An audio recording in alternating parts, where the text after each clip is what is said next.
പിണറായി വിജയൻ എത്തുന്നതിന് 1 മണിക്കൂർ മുന്നേ തടയുമെന്ന പ്രഖ്യാപനത്തിൽ നിന്ന് സംഘപരിവാർ സംഘടനകളുടെ നാടകീയ പിന്മാറ്റം. പ്രതിഷേധം ബന്ദിലൂടെ രേഖപ്പെടുത്തുന്നുവെന്നായിരുന്നു വിശദീകരണം. 10:30 മലബാർ എക്സ്പ്രസിലെത്തിയ മുഖ്യമന്ത്രിക്ക് പാർട്ടി പ്രവർത്തകരുടെ ഉജ്ജ്വല സ്വീകരണം.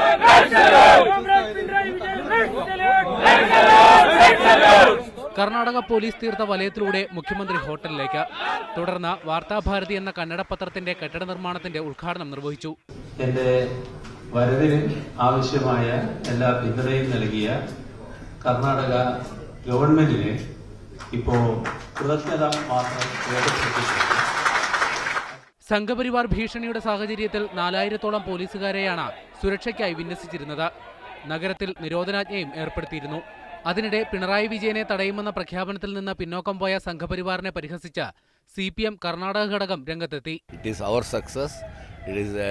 I am grateful to the peoples of South Kannada and Karavalli peoples. They extended all support.